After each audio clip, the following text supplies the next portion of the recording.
Hi hello வணக்கம் and welcome to master மனோ. நான் மானசா. நாம நெருங்கி பழகிறவங்க கிட்டேயே சொல்ல தயங்கக்கூடிய ஒரு பிரச்சனை, நெருக்கமானவர்களோட பேசும்போது முகம் சுளிக்க வைக்கக்கூடிய ஒரு சங்கடம். பேசுறவங்க கேட்கறவங்க ரெண்டு பேருக்குமே தர்ம சங்கடத்தை ஏற்படுத்தக்கூடிய பிரச்சனைகள்ல ஒண்ணுதான் வாய் துர்நாற்றம். ஹாலிடோசிஸ் அப்படின்னு சொல்லக்கூடிய இந்த வாய் துர்நாற்றம் பலருக்கு இருக்குது.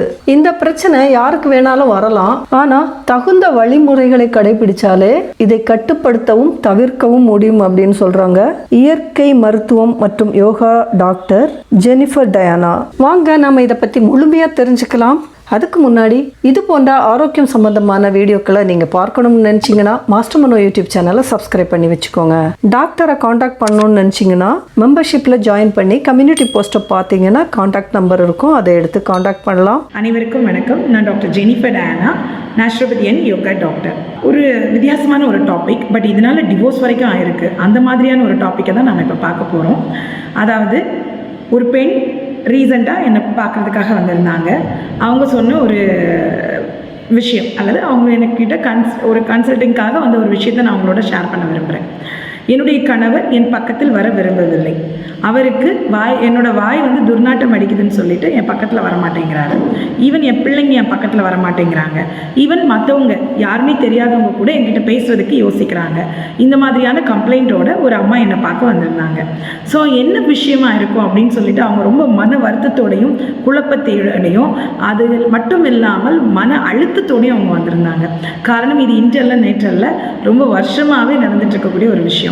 அப்போ நான் அவங்கக்கிட்ட சொன்ன விஷயம், இது ஒரு பெரிய விஷயம் கிடையாது.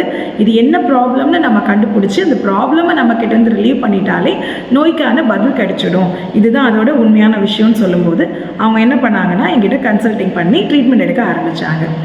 அவங்களுடைய ப்ராப்ளம் எங்கேருந்து ஆரம்பிச்சதுன்னா ஓரல் ஹைஜீன் இல்லாமல் ஆரம்பிச்சது.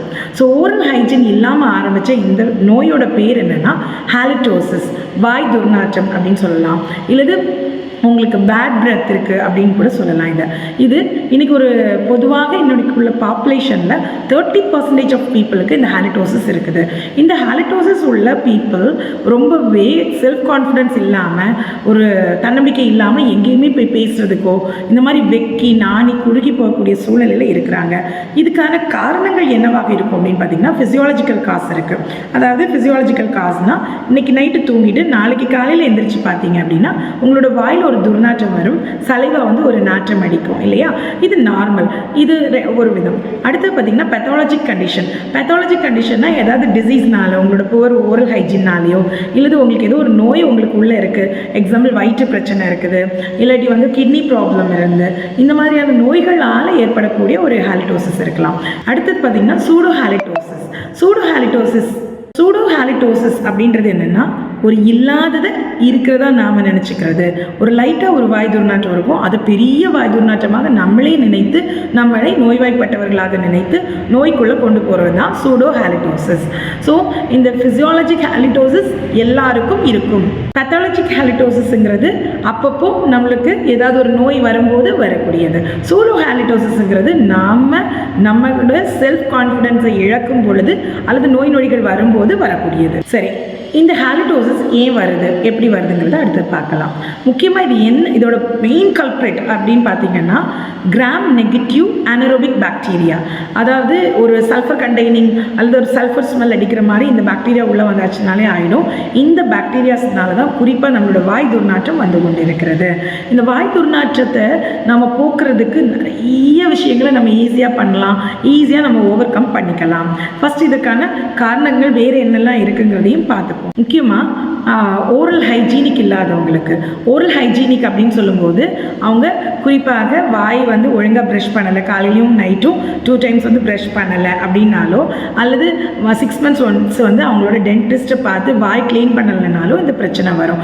கம் டிசீஸ், ஜிஞ்சுவைட்டிஸ், அந்த ஈறு பிரச்சனை இருக்கு இல்லையா, பல் ஈறு பிரச்சனையினால் வரக்கூடிய பேட் ஸ்மெல்லும் இருக்குது. அதே போல் பார்த்திங்கன்னா அவங்களுடைய டென்டல் கேரிஸ், வாயில் வந்து பல் ஓட்டை இருக்குது, அல்லது ஏதோ ஒரு பல் வந்து சொத்தையாகி அதிலிருந்து பேட் ப்ரீத் வர்றதுக்கான வாய்ப்பு அதிகமாக இருக்கிறது. இன்னும் ஓரல் த்ரஷ் இருக்கும்போது, ஃபங்கல் இன்ஃபெக்ஷன் ஆகிருக்கும்போது, இன்னும் பார்த்திங்கன்னா ஒரு ஸ்கின் டிஸார்டர்ஸ் ஏதாவது வந்து ஓரலுக்குள்ளே நிறைய ஓரல் சம்மந்தப்பட்ட டிஸார்டர்ஸ் இருக்குது, அது ஏதாவது வரும்போது கூட வர்றதுக்கு வாய்ப்பு இருக்குது. அதே போல் கம் டிசீசஸ் மட்டும் இல்லாமல் லியூகோப்ளேக்கியா இந்த மாதிரியான ஸ்கின் டிஸார்டர்ஸ் வந்து நம்மளோட வாயில் ஏற்படும் போது வர்றதுக்கான வாய்ப்பு அதிகமாக இருக்கிறது. ஓரல் கேன்சர் இருக்கிறவங்களுக்கு பேட் ப்ரீத் கண்டிப்பாக இருக்கும். கிட்னி ப்ராப்ளம் உள்ளவங்களுக்கு அவங்களுக்கு ஹாலிடோசிஸ் இருக்கிறதுக்கான வாய்ப்பு அதிகம். குறிப்பாக வாயிலிருந்து ஒரு கருவாடு ஸ்மெல் வந்து அவங்களுக்கு வந்துட்டுருக்கும். அதுக்கு பேர் வந்து கீட்டோ அசிடோசிஸ்ன்னு சொல்லுவோம். அந்த மாதிரி பேஷண்ட்ஸ் வந்து வர ஆரம்பிச்சிருச்சு.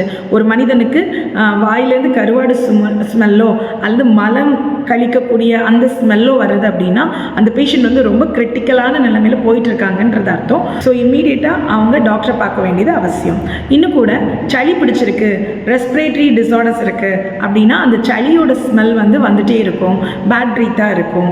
அதுவும் செப்டோகாக்கல் இன்ஃபெக்ஷன் இந்த மாதிரி இன்ஃபெக்ஷன் இருக்கும்போது அந்த ஸ்மெல்லும் சேர்ந்து அடிக்கும். அது மட்டும் இல்லாமல் ஜிஐ ட்ரபிள்ஸ், அல்சர் இருக்குது, நமக்கு மவுத் அல்சர் அல்லது ஸ்டொமக் அல்சர் இருக்குது, இல்லை வயிறில் வந்து இன்டைஜஷன் ப்ராப்ளம் இருக்குது, ஒழுங்காக டைஜஷன் ஆகலை, அந்த மாதிரி சூழ்நிலைகள்லையும் நாக்கெல்லாம் வெள்ளையாயிடும் அல்லது கலர் மாறிடும், மஞ்சள் ஆகிடும், நாக்கெல்லாம் ஸ்மெல் வரும். இந்த மாதிரியான சூழ்நிலைகள் வர்றதுக்கான வாய்ப்பு அதிகம்.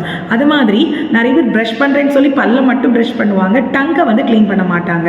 பட் டங்கை க்ளீன் பண்ணாதவங்களுக்கு தான் இந்த பேட் பிரெத் வந்து 50% ஆஃப் பீப்புளுக்கு இருக்குது. ஸோ நல்லா ப்ரஷ் பண்ணிவிட்டு டங் க்ளீன் பண்ணும்போது இந்த பேட் பிரெத்தை நம்ம கண்ட்ரோல் பண்ண முடியும். குறிப்பாக உங்களோட அப்பர் பேலட் ஆஃப் மவுத்து, டங்கு, சீக்ஸு இது எல்லாத்தையும் கூட நீங்கள் கை வச்சு க்ளீன் பண்ணணும். ப்ரஷ் வச்சு, அதாவது திக்கான ப்ரஷ் வச்சு போடக்கூடாது, சாஃப்டாக ஜென்டிலான குழந்தைங்களுக்குள்ள சிலிக்கன் ப்ரஷ் இருக்கு இல்லையா, அதை யூஸ் பண்ணி கூட நீங்கள் ப்ரஷ் பண்ணிக்கலாம். அது மாதிரி டென்ச்சர்ஸ், வாயில் வந்து பல் வச்சுருப்பாங்கல்ல, பல் கட்டியிருப்பாங்க, அந்த மாதிரி பல் கட்டினவங்களுக்கு சரியாக கட்டப்படவில்லைன்னா அதுக்குள்ளே போய் ஃபுட் உட்காந்துக்கிடும். அந்த சாப்பாடு நாள்பட நாள்பட துர்நாற்றம் அடிக்க ஆரம்பிச்சிடும்.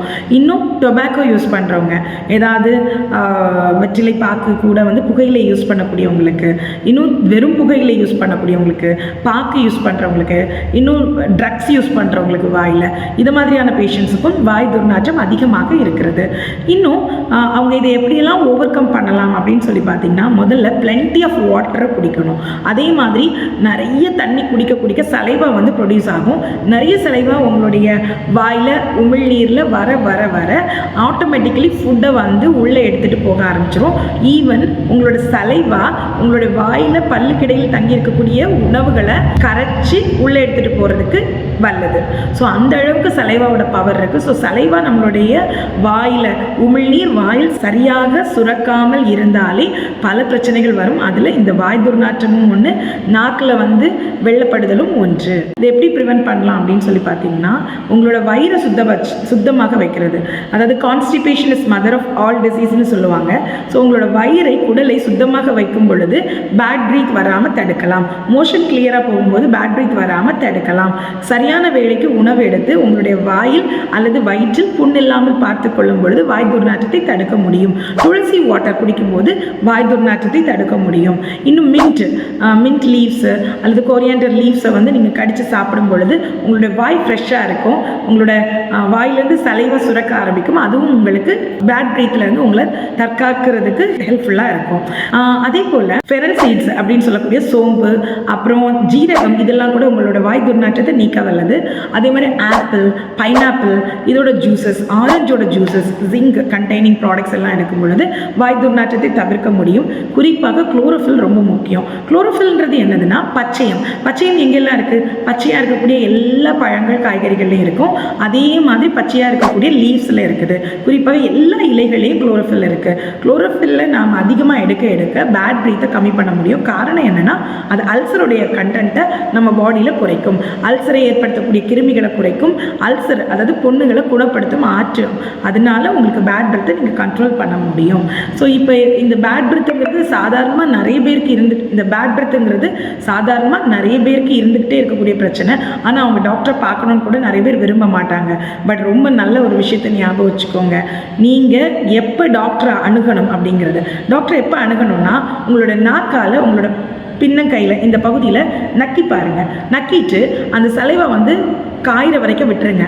விட்டுட்டு அதை நீங்கள் மணத்தி பார்த்தீங்க அல்லது முகந்து பார்த்தீங்க அப்படின்னா அந்த சலைவா ஸ்மெல் அடிச்சதுன்னா நீங்கள் டாக்டரை பார்க்க வேண்டிய கட்டாய சூழ்நிலையில் இருக்கிறீங்கன்னு அர்த்தம்.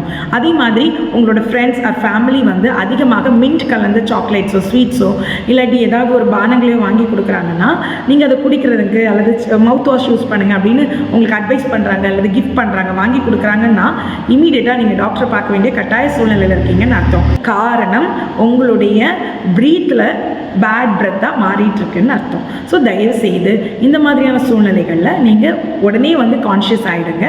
நமக்கு அந்த பேட் பிரெத்ஸ் வந்து ப்ராப்ளம் இருக்குது, நாம் ட்ரீட்மெண்ட் எடுக்கணுங்கிறத ஞாபகம் வச்சுக்கோங்க. சில பேர்கிட்ட நம்ம பேசும்போது ஒரு 2 அடி கேப் விட்டே நின்று பேசுவாங்க. காரணம் நமக்கு பேட் பிரெத் இருக்குது அப்படிங்கிறத நம்ம புரிஞ்சுக்க முடியும். ஸ்பைசஸ்ன்னு சொல்லக்கூடிய ஏலக்காய், கிராம்பு, ஸ்டார் அன்னஸ் இந்த மாதிரியான பொருட்களை நீங்கள் வந்து ஒன்றில் நீங்கள் வந்து பொடி பண்ணி எடுத்துக்கலாம், இல்லை உணவுகள் அதிகமாக சேர்க்கலாம். அது மட்டும் இல்லாமல் வாயில் போட்டு சவச்சு துப்பிடுங்க அல்லது முழுங்கிடுங்க நல்லா மென்று. இது செய்யும்போது ஆன்டி ஆக்சிடென்ட்ஸ் ஜாஸ்தியாக கிடைக்கும். ப்ளஸ் உங்களுடைய உடல்ல இருந்து வரக்கூடிய அதாவது வாயிலிருந்து வரக்கூடிய துர்நாற்றத்தை நாம் தவிர்க்க முடியும். மேலும் உங்களுக்கு இப்போ என்ன ப்ராப்ளம்ன்றதை கண்டுபிடிக்கணும். ஃபார் எக்ஸாம்பிள் வயிறு பிரச்சனைனா வயிறு பிரச்சனையை சரியாக்குங்க, இல்லை ரெஸ்பிரேட்டரி ப்ராப்ளம் இருக்குன்னா ரெஸ்பிரேட்டரி ப்ராப்ளத்தை சரி பண்ணுங்கள், டென்டல் ப்ராப்ளம் இருக்கா டென்டல் ப்ராப்ளத்தை சரி பண்ணுங்கள். இந்த மாதிரி நோயோட வேர் காரணம் என்னங்கிறது தெரிஞ்சு அதன் மூலமாக நீங்கள் நோயை சரி பண்ணும்போது தான் ரிசல்ட்டு கிடைக்கும். இதுக்கு உங்களோட பக்கத்தில் இருக்கக்கூடிய எந்த இயற்கை மற்றும் யோகா மருத்துவரை அணுகினாலும் உங்களுக்கான தீர்வு கண்டிப்பாக கிடைக்கும். அது மட்டும் இல்லாமல் நீங்கள் யோகாட்டுன்னு சொல்லக்கூடிய அந்த தயிரில் கெட்டி தயிர் இருக்கும் இல்லையா, இது நீங்கள் யூஸ் பண்ணும்போது குடல் புண் ஆற்றப்படும். மோர் நிறைய எடுக்கும்போது குடல் புண் ஆற்றப்படும். இதெல்லாம் செய்தால் கூட பேட் பிரெத்தை நம்ம கண்ட்ரோல் பண்ண முடியும். அது மாதிரி வாயில் ஏதாச்சும் ஒரு பொருளை போட்டு ச்வீவ் பண்ணி நல்லா மென்று சாப்பிடும் பொழுது அல்லது மென்று இருக்கும்போது, எக்ஸாம்பிள் ச்வீங்கம் சாப்பிட்றோம்ல, அந்த மாதிரி மென்று சுகர் ஃப்ரீயாக கெமிக்கல்ஸ் இல்லாத அந்த மாதிரியான ஏதோ ஒரு உணவை நீங்கள் மென்னுக்கிட்டே இருக்கும்போதும் உங்களுக்கு சலைவா அதிகமாக செக்ரீட் ஆக ஆரம்பிக்கும். அதன் மூலமாக பேட் பிரெத்தை நம்ம கண்ட்ரோல் பண்ண முடியும். ஸோ இதற்கான தீர்வு இயற்கை மற்றும் யோகா மருத்துவத்தில் அதிகமாக உள்ளது. காரணம் அறிந்து நோயின் மூல காரணம் வள்ளுவர் சொன்னது மாதிரி நோய் நாடி அறிந்து அதன் வழியாக நாம் ட்ரீட்மெண்ட் கொடுக்கும் பொழுது ரிசல்ட் கண்டிப்பாக கிடைக்கும். பக்கத்தில் இருக்க இயற்கை மற்றும் யோகா மருத்துவரை நீங்கள் உடனடியாக இதற்கான தீர்வுக்காக அணுகலாம். நன்றி, வணக்கம். இந்த வீடியோ பிடிச்சிருந்தா ஒரு லைக் பண்ணுங்க. வீடியோ பற்றின கருத்துக்களை கமெண்ட் பண்ண மறக்காதீங்க. மாஸ்டர் மனோ யூடியூப் சேனலை சப்ஸ்கிரைப் பண்ணி வச்சுக்கோங்க. டாக்டரை தொடர்பு கொள்ளணும்னு நினச்சிங்கன்னா மெம்பர்ஷிப்பில் ஜாயின் பண்ணி நீங்கள் கம்யூனிட்டி போஸ்ட்டை பார்த்தீங்கன்னா காண்டாக்ட் நம்பர் இருக்கும், அதை எடுத்து காண்டாக்ட் பண்ணலாம். Stay healthy, stay happy. Thank you for வாட்சிங்.